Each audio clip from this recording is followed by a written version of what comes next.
আমার জীবনের চেয়ে বেশি ভালোবাসি।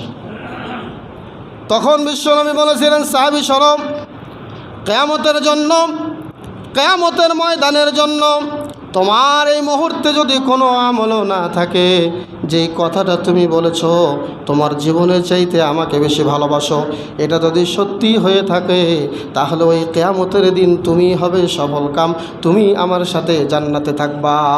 সুবহানাল্লাহ। নবীর ভালোবাসা জীবনের প্রত্যেকটি মুহূর্তে রাখতে হবে। সবার চেয়ে নবীকে ভালোবাসতে হবে। বিশ্বনবী নবী মুহাম্মদ রাসূলুল্লাহ সাল্লাল্লাহু আলাইহি ওয়াসাল্লাম ওই সাহাবীকে তার ভালোবাসার গুরুত্ব বোঝালেন। এখান থেকে স্পষ্ট বোঝা যায় নবীর ভালোবাসা নাই তো আপনি মুমিন নন, নবীর ভালোবাসা থাকলে আপনি একজন মুমিন বলে নিজেকে পরিচয় দিতে পারেন। সুবহানাল্লাহ। এটা ছিল আমাদের 4 নম্বর কর্তব্য। 5 নম্বর আরেকটি কর্তব্য হচ্ছে বেশি বেশি করে নবীর প্রতি দরুদ পাঠ করা। দরুদ পাঠ করা, যখনই আপনি অবসর থাকবেন তখনই দরুদ পাঠ করতে হবে।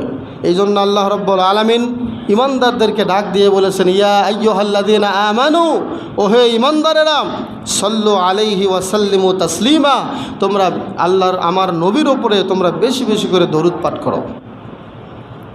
আমার নবীর উপরে তোমরা বেশি বেশি করে দরুদ পাঠ করো। হাদিসের মধ্যে স্পষ্টভাবে এসেছে, যখনই কেউ যেই প্রান্তে পৃথিবীর এক কোণে বসে যদি নবীর নামে দরুদ পাঠ করে, সরাসরি ফেরেশতারা এই দরুদটুকু নিয়ে আল্লাহর নবীর রওজা মোবারকে কবরে চলে যায়। বলেন সুবহানাল্লাহ।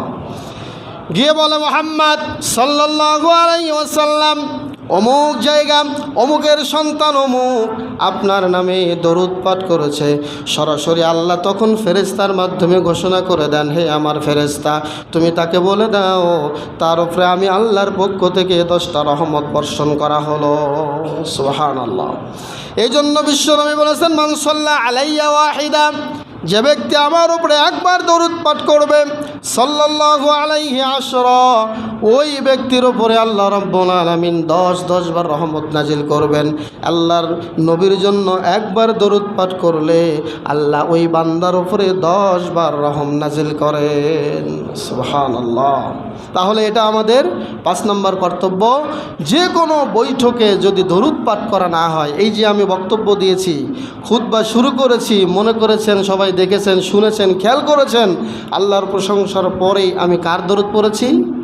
নবীর দরুদ পাঠ করেছি। নবীর দরুদ যদি আমি পাঠ না করে বক্তব্য শুরু করি, বিশ্বনবী বলেছেন এই বক্তব্য আল্লাহর দরবারে কবুল হবে না। এটা আসমানে ঝুলন্ত অবস্থায় থাকে।